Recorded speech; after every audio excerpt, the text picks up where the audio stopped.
Include হবে কি হবে না, থাকবে কি থাকবে না, এই ডিসিশন নেবে নির্বাচন কমিশন। আমি বলছি আপনি জেনে নিন, কেউ যায় না, আপনি না জেনে বলেন না, নাগরিক ঐক্য সম্ভবত না আপিলের বিভাগ থেকে বলে রবিউল ভাই তাকে বিকৃত মস্তিষ্ক বা এই ধরনের কথা বলতে পারেন না। আমি তা বলিনি, আপনি আমার শুনেন, এক মিনিট শুনেন, আপনি যে আমি কথাটাকে শুনেন না, আপনি যেটা বলছেন। আমি নাসিরউদ্দিন পাটোয়ারি। শাহীন ভাই গতকাল নির্বাচন কমিশনে গিয়ে নির্বাচন কমিশনারদের সাথে বৈঠক করেছেন এনসিবির মুখ্য সমন্বয়ক নাসিরউদ্দিন, এবং তারপর তিনি বলেছেন যে শাপলা প্রতীক দিতে হবে, নয়তো ধান সোনালী আঁশ বাদ দিতে হবে। তো আজকে বিএনপির মহাসচিব মির্জা ফখরুল ইসলাম আলমগীর একটি আলোচনা সভায় বলেছেন যে কারোর নাম তিনি উল্লেখ করেননি, যে তিনি বলেছেন যে আমরা তো তোমাদের মার্কাতে বাধা দেইনি, তোমাদের মার্কা তোমাদের দেবে নির্বাচন কমিশন, সেটা নিয়ে কমিশন সিদ্ধান্ত নেবে। এখন প্রশ্ন হচ্ছে যে আপনারা নিজেদের মার্কা কি নেবেন না নেবেন সেটা আপনাদের বিষয়, ধানের শীষকে কেন আপনারা টার্গেট করেছেন? সেখানে আরও তো দাঁড়িপাল্লা সহ অন্যান্য প্রতীকও ছিল, এটার কারণটা কি? আচ্ছা, মানে আপনাকে এবং হলো সকল দর্শককে শুভ সন্ধ্যা, আসসালামু আলাইকুম।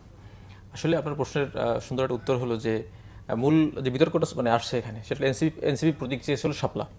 এখন বলা হচ্ছে যে শাপলা জাতীয় প্রতীক। তো আমরা এটা ইলেকশন কমিশনকে লিখিতভাবে বলেছি যে শাপলা এককভাবে জাতীয় প্রতীক না। সংবিধানে যেটা বলা আছে অনুচ্ছেদে, সেটা অনুযায়ী শাপলা, ধানের ছড়া, 3টি হলো তারা, পাটপাতা এবং শাপলা মিলে হলো জাতীয় প্রতীক। সুতরাং আমরা জাতীয় প্রতীককে আমরা আমাদের মানে প্রতীক চাইনি, আমরা চেয়েছি শুধুমাত্র শাপলাকে, শাপলা ফুলকে। এখন আপনি বলতে পারেন যে শাপলা ফুল এটা জাতীয় ফুল, তাহলে এটা কেন দিবে? আপনি দেখেন জাতীয় পশু বাঘ এবং হলো জাতীয় ফল কাঁঠাল, এই দুইটা ফল এবং হলো মানে কাঁঠাল এবং হলো আপনার বাঘ, এটাও কিন্তু অলরেডি ইতিমধ্যেই দুইটা রাজনৈতিক দলের মানে প্রতীক হিসেবে আছে। সেখানে মূল মানে আপনার বিতর্ক করে যেটা আসছে যে শাপলা জাতীয় প্রতীক, এটা দেওয়া হবে না। তো আমরা ইলেকশন কমিশনকে জিজ্ঞাসা করেছিলাম কেন দেবেন না সেটা বলেন। তো ইলেকশন কমিশন বলছে যে কেন দেবো না এটা আমরা বলতে পারবো না। তার মানে আমরা মনে করি যে বাহির থেকে কোনো প্রেশার আছে। তবে ইলেকশন কমিশনের লিস্টে নেই, সেটা ইলেকশন কমিশন লিস্টে নেই। আপনি দেখেন ইলেকশন কমিশন কিন্তু যে লিস্ট সংশোধন করেছে, ইলেকশন কমিশনের বিধি আছে, রুলস আছে, এই রুলস সংশোধন করে তারা আরও 53টা প্রতীককে ইনকর্পোরেট করেছে। এই ইনকর্পোরেট করার সময় আমরাও বলেছিলাম যে শাপলাটাকে আপনারা অন্তর্ভুক্ত করেন, কিন্তু আমাদের আবেদন কিন্তু তার ইনকর্পোরেশনের আগে হয়েছে। সে পারতো কিন্তু শাপলাটাকে এখানে ইনক্লুড করতে পারতো, ইনক্লুড না করে সে বিশেষ কোনো চাপের কথা বলতেছে, বা আমরা শুনতে পাচ্ছি যে বিশেষ চাপের কারণে এটা হচ্ছে। এখন নাসিরউদ্দিন পাটোয়ারি যেটা বলছে এটা তার ব্যক্তিগত মত, যে এখানে আমার একটা আপত্তি আছে, যখন নাসিরউদ্দিন পাটোয়ারি সবসময় এরকম মানে অন্য দলের প্রতি বিরোধিতা করেন, সেটাকে আপনারা নিতে দায় নেন। সেটা হলো জাতীয় প্রতীকের মধ্যে ধানের ছড়া এবং হলো শাপলা দুইটাই আছে। এই জন্য সে ব্যক্তিগতভাবে বলছেন যে যদি জাতীয় প্রতীক চিন্তা করে আপনি শাপলাকে দিতে না চান, তাহলে ধানের শীষকেও আপনি বাদ দেন বা ধানের ছড়াকেও বাদ দিতে পারেন। এটা তার একটা খেদোক্তি আর কি, এটা আমরা বাংলায় বলি খেদোক্তি, বাট এটা আমার যে মনের চাওয়া বা আমার যে মূল বক্তব্য না বা দলীয় বক্তব্য না। এখন এখানে যদি জাতীয় প্রতীক হিসাবে আপনি এটা বাদ দিতে চান, তাহলে দুটোকেই বাদ দেন, এরকম বিষয়টা তিনি একটা মানে সদুক্তি বা খেদোক্তি বলছেন, মানে মানে এটা করেছেন। আমাদের মূল চাওয়া হলো শাপলাটাকেও যেন আমাদের প্রতীক হিসেবে বরাদ্দ দেওয়া হয়। এখন সেজন্য কি করণীয়? সেজন্য এখন ইলেকশন কমিশনের বিধি আছে, রুলস আছে, এই রুলস অ্যামেন্ডমেন্ট করে শাপলাকে ইনকর্পোরেট করে এরপরে যেন এটা আমাদেরকে দেওয়া হয়, এটা আমাদের প্রত্যাশা আর কি। রবি ভাই, এই যে খেদোক্তি বা এই ধরনের উক্তি কি রাজনীতিতে উত্তেজনা বা বিভাজন তৈরি করে কিনা? অরাজনৈতিক ব্যক্তি অরাজনৈতিক খেদোক্তি করবে ওনার ভাষায়, এটাই তো স্বাভাবিক। রাজনীতি তো একটা অরাজনৈতিক কেন বলছেন? শিল্প। হ্যাঁ, হয়েছেন তো রাজনৈতিক অভিজ্ঞতা, তারপর ধরেন বিষাদাকার, এগুলি তো অভিজ্ঞতা থাকতে হয়, আর বিষাদাকারেরও একটা লিমিট থাকতে হয়। এখন ধরেন আমার কিন্তু এই সমস্ত বক্তব্যের উত্তর দেওয়ারও নেই, মানে রুচি যদি বলেন সেটা নেই। আজকে যেহেতু মহাসচিব কথা বলেছেন, কারোর নাম নিয়ে না বললেই ভালো হতো, বলেছেন আর কি, উনি বলেছেন হয়তো না, উনি কারোর নাম নেন। কথাটা হচ্ছে যে আপনি যখন যা ইচ্ছা দাবি করছেন, যখন যা ইচ্ছা আপনার মতো করে চাইছেন, না পেলে বা না দিলে সেখানে আপনি ধমক দিচ্ছেন, শাসাচ্ছেন, নির্বাচন বন্ধ করে দিবেন, এইরকমের যখন বলা হয় তখন আমি সেগুলিকে রাজনৈতিক বক্তব্য বলি না, ওইটাই আমি মিন করতে চেয়েছি। আপনি নির্বাচন কমিশনকে কি চাচ্ছেন? সবাই এত সংস্কার করছে, কি বলছি, সাংবিধানিক প্রতিষ্ঠান, নির্বাচন কমিশন, বিচার বিভাগ স্বতন্ত্র হবে, রাষ্ট্রের হয়ে ফাংশন করবে, নিরপেক্ষ থাকবে, তাই তো, তাদের কোনো চাপের কাছে মাথা নত করবে না, এগুলো বলছি না আমরা? এই সাংবিধানিক প্রতিষ্ঠান শক্তিশালী করতে চাচ্ছি, তার গঠন প্রক্রিয়াও তো আরো স্বচ্ছতা আনছি, যেখানে কোনো রাজনৈতিক দলের প্রভাব থাকবে না, ইভেন সরকারের প্রভাব থাকবে না।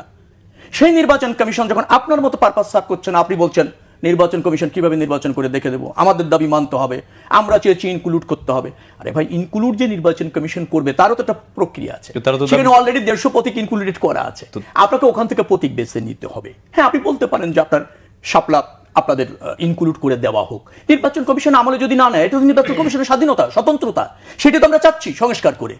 আপনি সংস্কার চাচ্ছেন নির্বাচন কমিশন শক্তিশালী হবে, স্বতন্ত্রভাবে ফাংশন করবে। যখন নির্বাচন কমিশন স্বতন্ত্রভাবে ফাংশন করছে, নিরপেক্ষভাবে ফাংশন করছে, তখন আপনি তাকে আবার চাপ প্রয়োগ করছেন। তো এটা দ্বিচারিতা, তো দ্বিচারিতা তো রাজনীতিরা।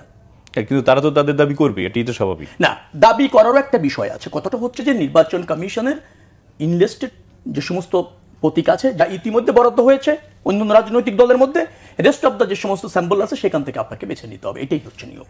এখন নির্বাচন কমিশন মনে করছে না শাপলা তারা ইনক্লুড করবে, এটা তাদের ব্যাপার, এটা আমাদের কিন্তু ব্যাপার না। এবং এটা আমাদেরও ধরেন এটা মতামত দেওয়ারও ব্যাপার না। এনসিপি ভার্সেস নির্বাচন কমিশন হতে পারে, কিন্তু সেটাকে আপনি জাতীয় রাজনীতি এনে আরেকজনের প্রতীক বাতিল করতে হবে, এই ধরনের কথা যারা বলে, সেটা কি রাজনৈতিক চিন্তার কথা কিনা এবং সেইটি কি রাজনৈতিক ব্যক্তিত্বের কথা কিনা? এই জন্য আমি বলছি যে আমার এই সব কথার অ্যান্সার দেওয়ার ক্ষেত্রেও কিন্তু রয়েছে। কারণ একজন বিকৃত মস্তিষ্কের মানুষ ধরে নিচ্ছে আমি, যে যখন যা ইচ্ছা তাই রাস্তায় বলছেন, আপনি কি সব কথা তার সাথে উত্তর দিবেন? যে কথা যদি আপনার প্রাসঙ্গিক না হয় বা আপনার দায়িত্বের সাথে যদি না যায়, সেই জায়গায় আমি বলছি।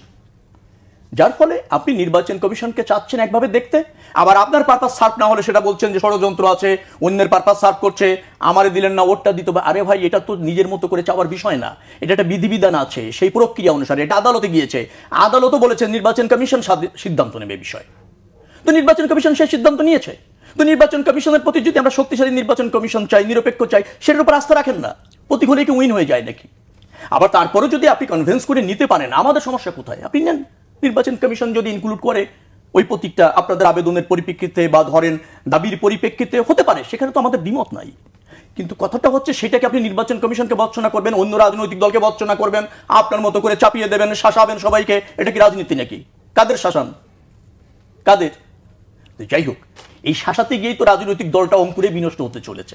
আমি সবসময়ের জন্য বলি, বহুদলীয় গণতন্ত্রে বিএনপি বিশ্বাস করে, এবং আমি ব্যক্তিগতভাবে এনসিপির প্রতি প্রচন্ড আশাবাদী ছিলাম যে একটা রাজনৈতিক শূন্যতা তৈরি হয়েছে, একজন তরুণ এসেছে, এই তরুণরা ঝুঁকি নিতে জানে, তরুণদের মধ্যে এখনো পর্যন্ত অনেক ইনোসেন্টিটি আছে, শক্তি সাহস আছে, সেটার জন্য রাষ্ট্রের কল্যাণে কাজে লাগে। কিন্তু এই সিনিয়র নেতাদের ভৎসনা, দলকে ভৎসনা, সাংবিধানিক প্রতিষ্ঠানকে হুমকি, একে দেখে নেওয়া, ওকে দেখে দিব, এইগুলি করে তো ধরে রাজনৈতিক গুরুত্ব মহত্ব নষ্ট হয়ে সেই যে শূন্যতা তৈরি হয়েছিল পূর্ণ হবে এনসিপি দিয়ে, সেটা তো অঙ্কুরেই নষ্ট হয়ে গেল আর কি। আপনার কাছে আসছি, সেটি হচ্ছে যে বেশ কয়েকদিন আগে মাহমুদুর রহমান মান্না যখন আপনারা এনসিপি শাপলাটা চেয়েছিলেন, তখন তিনিও বলেছিলেন তারাও নাগরিক ঐক্য শাপলা চেয়েছিল, সেটাও নির্বাচন কমিশন দেয়নি। আপনি বলছেন যে আরপিও সংশোধন করে এটা এনলিস্টেড করতে। এখন শুধু এনসিপির জন্য যদি আজকে আরপিওতে সংশোধন করে এটা এনলিস্টেড করা হয়, তারপরে এরপরে দুদিন পরে আরেকটা দল বলবে তাদেরকেও দেওয়ার জন্য, সেটা কি সম্ভব? আসলে এটা কি বাস্তবসম্মত? আমি আপনার এই প্রশ্নের উত্তরের আগে আমাদের রবিউল ভাইয়ের কিছু কথা বলে আসি। আগে বলেন, তারপর রবিউল ভাই বলেন। একটু বললেন, তাহলে মানে এরপরে ভুলে যাবো। কারণ মানে রবিউল ভাই যেটা বলছেন যে বিকৃত মস্তিষ্ক, আপনি দেখেন রাজনীতিতে অনেক কথা হয়, রাজনীতিবিদরা অনেক কথা বলে, এক দল আরেক দলের বিরুদ্ধে। রাজনীতি তো দায়িত্বশীলতার তো পরিচয় দিতে হয়। এখানে খুব খারাপ কথাটা কি হলো যে আপনি যদি প্রতীক বিবেচনা করে যদি আপনি এনসিপিকে শাপলা না দেন, তাহলে দানের শীর্ষ বাদ দেন, এই কথাটা বলছে, সে তো বলতেই পারে এটা। এখন কথা হলো এই কথাটা কাকে বলছে? এটা বলছে ইলেকশন কমিশনকে। এখন ইলেকশন কমিশন আপনারা দেখেন যে তারা কিন্তু বিভিন্ন সময় এমনভাবে কথাগুলো বলে, তাদের ল্যাঙ্গুয়েজগুলো বিএনপির সাথে মিলে যায়। আপনি দেখেন গতকালকে গত ঐক্যমত কমিশন থেকে বলা হলো যে একদিনেই আপনার গণভোট এবং হতে পারে, আপনার জাতীয় নির্বাচন হতে পারে। একজন ইলেকশন কমিশনার কি বলেন? হ্যাঁ, এটা হইতে পারে। অন্য ইলেকশন কমিশনাররা কিন্তু বলেন যে না, এই বিষয়ে আমাদের মত দেওয়ার এখন সময় আসে নাই, বা আমরা এই বিষয়ে এখন মত দিতে পারি না। কিন্তু একজন ইলেকশন কমিশনার অলরেডি বিএনপির সাথে সুর মিলিয়ে ফেলেন। সুতরাং তাদের কি বোঝা যায়? এটা বোঝা যায় যে তারা বিভিন্ন সময় বিএনপি যেভাবে কথা বলে তার মতোই করে কথা বলে, তখন আমাদের একটা সন্দেহ তৈরি হয়। এই জন্য মূলত নাসিরউদ্দিন পাটোয়ারির কথা বলছেন, এই জন্য রবিউল ভাই তাকে বিকৃত মস্তিষ্ক বা এই ধরনের কথা বলতে পারেন।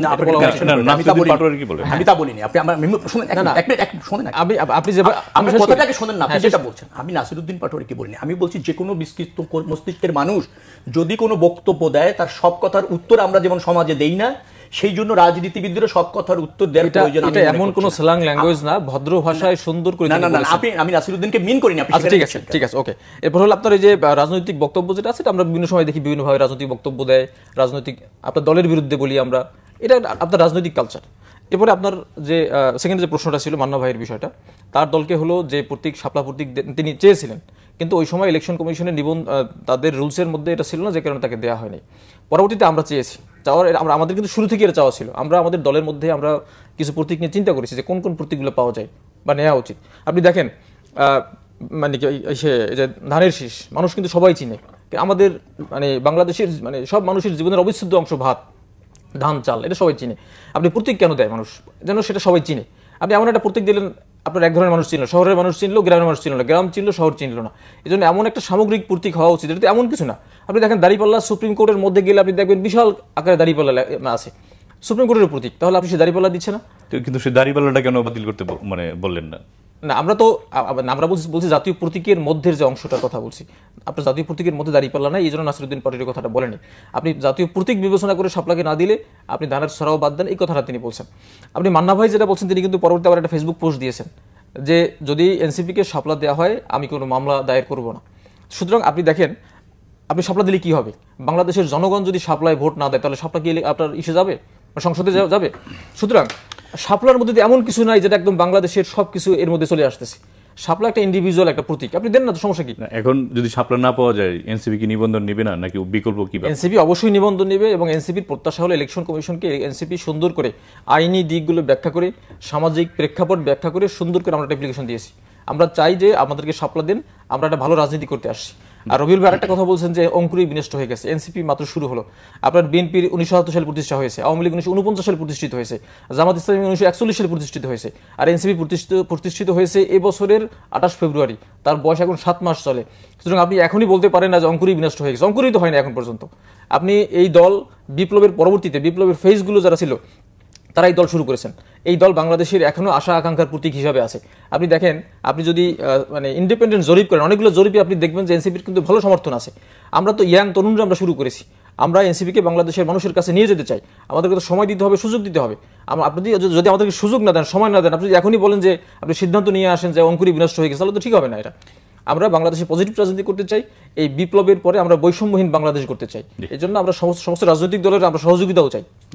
রবি, উনি একটি অভিযোগ করেছেন যে আপনাদের কথার সাথে নির্বাচন কমিশনের কথা মিলে যায়। আমাদের তো পুরো 16 কোটি মানুষের 18 কোটি মানুষের কথা মিলবে, কারণ আমরা তো জনগণকে এবং ন্যায্যতা ধারণ কথা বলি, যার জন্য মিলবে। তো অন্যদের দাবির সাথে অনেকের মিলবে। আপনি যখন ব্যক্তি এবং গোষ্ঠীর সাথে কথা বলেন, তার সাথে তো কারো মিলবে না।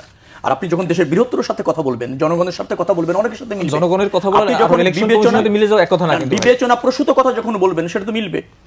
এটা এক কথা না, কিন্তু ইলেকশন কমিশনের সাথে নির্বাচন ও জাতীয় ঐক্যমত কমিশনের প্রস্তাবই ছিল। প্রস্তাবই কি? তারা 5টা বিকল্প বলেছে কিভাবে জুলাই সনদকে সংবিধান সংস্কার সংক্রান্ত অংশকে তারা করবে। সেখানে কথাই ছিল, তাদের প্রস্তাবনায় ছিল যে জাতীয় নির্বাচনের দিনে তারা একটা গণভোট। প্রস্তাবনা একটা ছিল না, আরো ছিল, আগেও করা যায়। প্রস্তাবনার মধ্যে ছিল, কিন্তু গণভোট নিয়ে যে প্রস্তাবনা ছিল সেটা ছিল জাতীয় নির্বাচনের দিনে গণভোট নেওয়া যেতে পারে, এই প্রস্তাবনাটা ছিল জাতীয় ঐক্যমত কমিশনের। বিএনপি তার সাথে একমত হয়েছে। তখন আবার অন্য দল বলছে না, আগে হতে হবে। তো এখন ব্যক্তি গোষ্ঠী যখন যা ইচ্ছা বলবেন সেটা করতে কি জাতি এবং রাষ্ট্র বাধ্য নাকি? এখন ধরেন বাংলাদেশে অনেক রাজনৈতিক দল তৈরি হয়েছে, নিবন্ধনিত পেতে যাচ্ছে প্রায় 56টার মতো, তাই না? 52টা আছে, আর মনে হয় 6টা 58টার মতো। নিবন্ধন চেয়েছিল 147টার মতো। এখন জাতীয় সমস্যা সমাধান পার্টি একটা ধরেন আছে, ধরে নিলাম আমি, এসে বললো যে আমরা রাষ্ট্রপতি শাসিত সরকার চাই, প্রধানমন্ত্রী শাসিত বা ধরেন পার্লামেন্ট পদ্ধতির সরকার চাই না। আমাদের দাবি সঠিক কিনা? গণভোট দেন। তাহলে সরকার একটা গণভোটের আয়োজন করবে। আবার গণভোট এখন না, তখন দেন, সরকার তাই করবে। এটা যারা ভাবে এবং এইভাবে যারা চায়, তারা কি জনগণের উপর আস্থা রাখে এবং তারা কি জনগণের প্রতিনিধিত্ব করছে? এবং তারা রাষ্ট্রের যে কাঠামো, রাষ্ট্রের ব্যবস্থাপনা কাঠামো, সেটা কি সম্পর্কে কোনো জ্ঞান আছে? তো এখন বলছে, এই বলতে গিয়ে যেটা হচ্ছে, অনৈক্য তৈরি হচ্ছে। অন্তর্বর্তীকালীন সরকার ব্যর্থ হতে যাবে, ব্যর্থ হতে যদি চলে যায়, জাতি ঝুঁকিতে পড়বে, গণতন্ত্র ঝুঁকিতে পড়বে। তারপর পতিত ফ্যাসিবাদী শক্তি যারা আছে তারা উৎসাহিত হবে, দেশ অকার্যকর হবে, এ দায় কে নেবে? এখন রাজনীতি করতে এসেই আপনি যদি এভাবে ভাবা শুরু করেন, তাহলে তো আপনি জাতীয় স্বার্থ বিসর্জন দিয়ে রাজনীতি করছেন, অথবা জাতীয় স্বার্থে মাথায় রেখে রাজনীতিটা করছেন না। যেমন বললো যে ধরেন, আমি প্রতীক বিতর্কে যেতে চাই না, কারণ এটা আমাদের বিষয় না। নির্বাচন কমিশন কাকে কি প্রক্রিয়ায় প্রতীক দেবে সেটা তাদের বিষয়। তবে নির্বাচন কমিশন বিধি অনুসারে ফাংশন করবে, সে ব্যাপারে সহযোগিতা করা দরকার। কোনো ব্যক্তি ইচ্ছা অনিচ্ছা ধমকের কাছে নির্বাচন কমিশন মাথা নত করুক, এটা জাতি চায় না। সেই জন্যই তো সংস্কার করছি, সেই জন্য একসাথে বসছি, সেই জন্য গণঅভ্যুত্থান হয়েছে আপনারা বলছেন। আবার আপনাদের আদেশ নির্দেশ মানতে বাধ্য করতে চাইছেন। এই জায়গায় আমার দ্বিমত রয়েছে। হ্যাঁ, জাতীয় প্রতীক শাপলা, দিস ট্রু, কিন্তু জাতীয় প্রতীক হিসাবে শাপলাকে রিপ্রেজেন্ট করতে গিয়ে তাকে কিছুভাবে ডেকোরেশন করা হয়েছে, সেটা অন্য জিনিস। কিন্তু জাতীয় প্রতীক মানে শাপলাই বোঝায়। এখন ধরেন জাতীয় প্রতীক জাতিকে রিপ্রেজেন্ট করে। হ্যাঁ, কাঁঠাল জাতীয় ফল, জাতীয় ফল আর জাতীয় প্রতীক এক না। কি বিবেচনায় নির্বাচন কমিশন এটা করেছে সেটা নির্বাচন কমিশন, জাতীয় প্রতীক শাপলা না। কিন্তু আমার কথাটা হচ্ছে যে ওই প্রতীকটাকে আমাকে পেতেই হবে, সেটাও যেমন ঠিক না। আবার যদি সেখানে বড় ধরনের অবস্টেকল না থাকে, ধরেন না থাকে, সেটা কনসিডারেশন করবে কিনা সাংবিধানিক প্রতিষ্ঠান, স্বতন্ত্র প্রতিষ্ঠান, তারা স্বাধীন স্বতন্ত্র, তাই না? তারা এই পিছনে আদালত দিয়েছে, আদালতও বলেছে নির্বাচন কমিশন যে ডিসিশন নেবে ওইটাই চূড়ান্ত, তাকে স্বাধীনতা আদালত দিয়েছে, সক্ষমতা আদালত দিয়েছে। নির্বাচন কমিশন প্রতিনিধিত্ব আদালতে গিয়েছে, বলা হয়েছে যে নির্বাচন কমিশনই এখানে ব্যাপারে কেউ যায় না, কেউ অ্যাপিলেট বিভাগ এটা কোনো সিদ্ধান্ত, অ্যাপিলেট বিভাগ মন্ত্রী না, আপনার প্রতীক নিয়ে কেউ যায় না, আপনি জানেন, আমি বলছি আপনি জেনে বলেন। অ্যাপিলেট বিভাগ পর্যন্ত গিয়েছে, অ্যাপিলেট বিভাগে বলছে প্রতীক এই শাপলা থাকবে কি থাকবে না, কোন দল গিয়েছে, সে বিষয় নিয়ে সিদ্ধান্ত নেবে নির্বাচন কমিশন। কোন দল গিয়েছে, কে গিয়েছে? রিট হয়েছে, আপনি জেনে বলেন, আমি না জেনে বলছি না, আমি চ্যালেঞ্জ করলাম আপনাকে, জেনে বলেন। এবং অ্যাপিলেট বিভাগ বলেছে শাপলার বিষয়ে কোনো রিট হয়নি এখন, শাপলা ইনকুলেট হবে কি হবে না, থাকবে কি থাকবে না, এই ডিসিশন নেবে নির্বাচন কমিশন। আমি বলছি আপনি জেনে নিন, কেউ যায় না, আপনি না জেনে বলেন না, নাগরিক ঐক্য সম্ভবত অ্যাপিলেট বিভাগ থেকে বলেছে যে নির্বাচন কমিশনের ব্যাপারে সিদ্ধান্ত নেবে, শাপলার বিষয়ে কোনো রিট থাকবে কি থাকবে না সেটা নিয়ে কোনো সিদ্ধান্ত দেয়নি, অল্প জেনেন না। আমার কথাটা হলো, আমার বক্তব্যটা হলো, তো এখন ধরেন বিএনপির সাথে কথা মিলে যাবে, আরে ভাই বিএনপি তো গণমানুষের দল, বিএনপি যে জাতীয় সেন্টিমেন্ট ধারণ করে রাজনীতি করে, তার সাথে এদেরকে সিংহ মানুষ এক, সিংহভাগ মানুষ, তো সেটাকে অস্বীকার করবেন কি করে? আর অঙ্কুরে বিনষ্ট হয়ে যাচ্ছে আমি তা বলিনি, আমি বলেছি সম্ভাবনাময় পলিটিক্যাল পার্টি, কিন্তু ভৎসনা করতে গিয়ে চাপ প্রয়োগ করে যে মহত্ব গুরুত্ব নিয়ে তারা আসছিল সেটা ক্রমান্বয়ে কিন্তু নষ্ট হয়ে অঙ্কুরে বিনষ্ট হয়ে যাওয়ার সম্ভাবনা তৈরি হয়েছে। এবং আমি যা বলেছি দর্শক বিবেচনা করবে সেটা হয়েছে কিনা। সেন ভাই বিরোধী